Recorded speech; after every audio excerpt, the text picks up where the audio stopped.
Welcome back, guys, to another great installment of Black's Mod Review Skyrim Edition. Now, on this particular episode, we're going to be covering two mods. Not one, but two mods. One will be an armor mod, and the other one will be a full blown out total big city, but we'll get to that.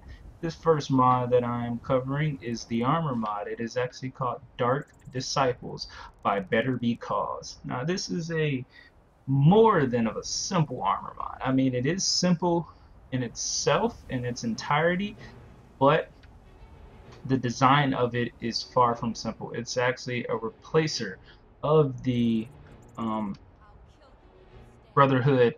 I said Brotherhood. Wow, yeah, the Dark Brotherhood. Oh my gosh, I'm totally all over the place. It simply replaces that particular armor, the vanilla armor, because me and my personal opinion about it, the vanilla armor for the Dark Brotherhood is just totally just lame. I really, really, really do hate it. It's just really not good. It seems that my companion over there is getting its face whooped by a big ass fucking tiger.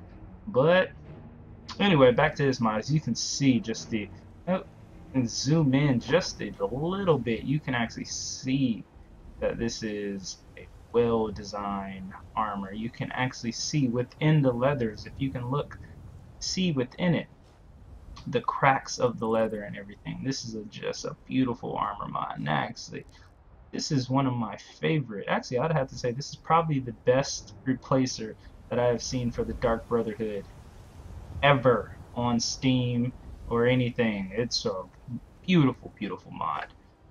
Like I said, it comes in two different flavors though. It comes in a standalone, which is going to be just a standalone armor that you can craft, which is going to cover the basic and the ancient. And then they have the replacer, which will replace both of those vanilla versions of it. I actually, like I said, I recommend the replacer because the vanilla version is strictly horrible. The armor is horrible. It doesn't fit the Dark Brotherhood whatsoever. Dark Brotherhood is all about being in the darkness and ninjaing people and being just straight fucking shadow people. But yet they have bright red fucking colors on their shit. Just doesn't make any sense whatsoever. For this is a little bit, it does have the dark and the red. You can actually get two versions, the all black and the black and the red.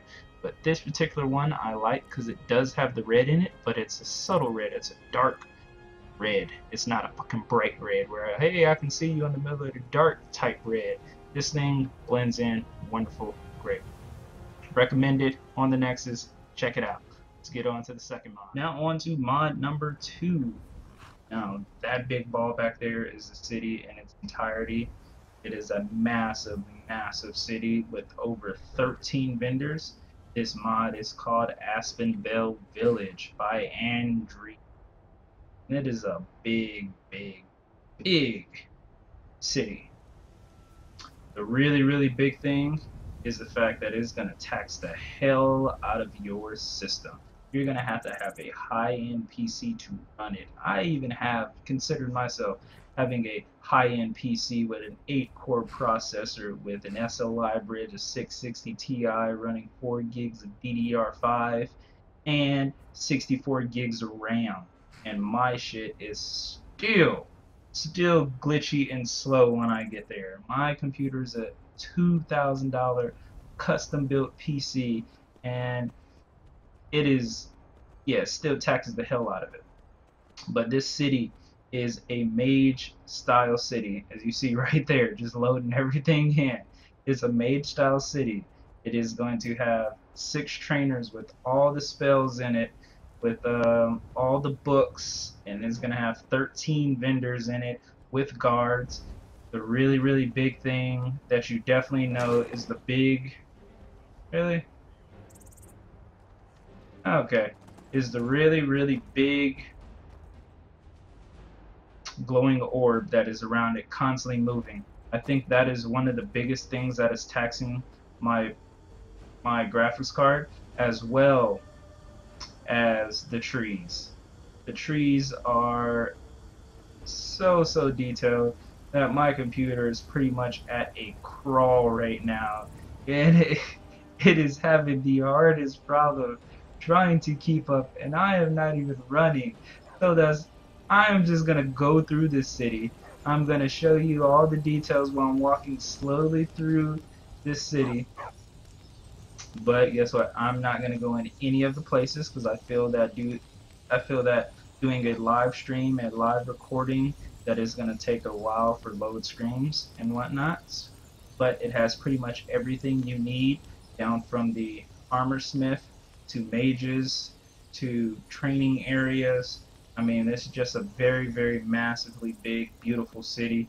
Very aesthetic, fits right in. If it wasn't for the big ass orb around the city, it would actually be pretty immersive and very lore friendly. Even with the orb, depending on what particular character you're playing, it may even be lore friendly or backstory to it. But like I said, it's gonna tax the hell out of your system. It's gonna bring it down to a crawl, especially if you're running on ultra high graphics like I am right now. But this city even has a player home in it, which is very, very holy shit. Very, very surprising that this mod author even decided to put a player home in this massively big city. What I would probably recommend for the mod author to do, to either get rid of the trees or get rid of the big orb around the city, so that's that, you know, more people can download this mod, because this is a really, really good mod. You put a lot of work into it, but I think that you did a little overkill on the trees. But anyway, guys, this concludes my episode of Black's Mod Reviews. Please, do the same thing that everybody does. Like, subscribe, and love if you want to see me more. Or if you just have some opinions, please post some comments on it. See, maybe I can do something better or do something different for you next time. Peace out, guys. Later.